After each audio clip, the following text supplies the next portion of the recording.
अस्सलाम वालेकुम। मैं उम्मीद करती हूँ कि आप सब खैरियत से होंगे।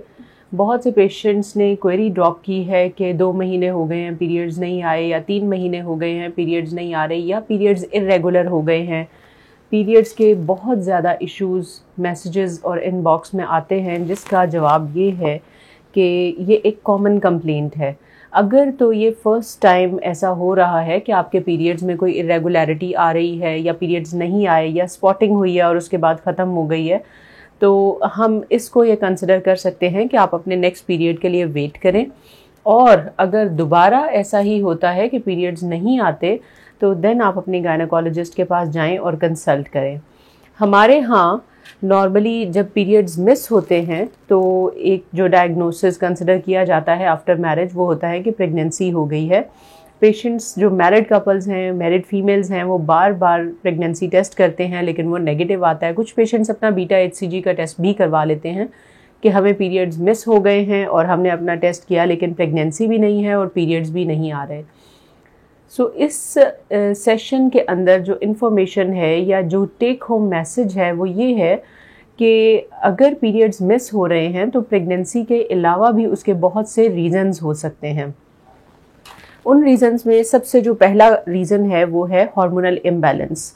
हम अपनी एज अ फीमेल अपनी लाइफ में बहुत से फेजेस से गुजर रहे होते हैं। बाज़-औक़ात कोई स्ट्रेस चल रहा होता है, बाज़-औक़ात कोई इन्फेक्शन है, या कोई और प्रॉब्लम साइड बाय साइड चल रहा है। Sometimes without any reason periods delay हो सकते हैं। अगर आपके पीरियड्स डिले हैं, आप मैरिड हैं, तो फर्स्ट चीज़ जो आपने करनी है वो ये है कि आपने अपना यूरिन फॉर प्रेगनेंसी टेस्ट कर लेना है।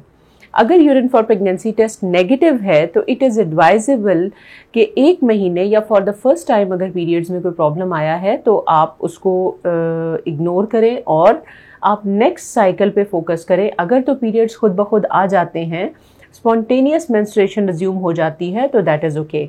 लेकिन अगर ये कंटिन्यू हो जाता है 2 से 3 महीने तक के लिए आपको पीरियड्स नहीं आ रहे, तो it is a high time कि अब आपने अपनी गायनेकोलॉजिस्ट से मिलना है। क्या क्या रीज़न्स हो सकते हैं पीरियड्स ना आने की?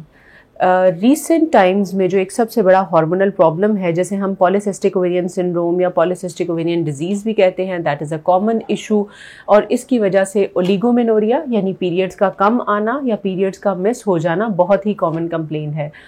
समटाइम्स जो यंग गर्ल्स हैं वो किसी स्ट्रेस का शिकार होती हैं, कोई परेशानी होती है, या किसी भी किस्म की स्ट्रेसफुल कंडीशन से बॉडी गुजर रही होती है, जिसकी वजह से प्रोलैक्टिन लेवल्स हाई हो जाते हैं और पीरियड्स कुछ टाइम के लिए इरेगुलर हो जाते हैं या बंद हो जाते हैं।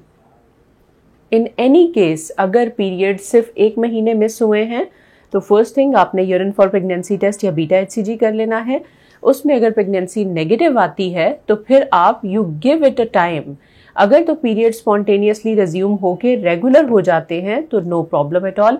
लेकिन अगर ये चीज़ कॉन्टीन्यूसली है तो फिर आपने अपने डॉक्टर से मिलना है। आपके कुछ टेस्ट होंगे ताकि आइडेंटिफाई किया जा सके ये जो पीरियड्स नहीं आ रहे या बहुत कम आ रहे हैं या स्पॉटिंग हो रही है, उसकी रीज़न क्या है और उसके अकॉर्डिंगली आपको ट्रीट किया जा सके।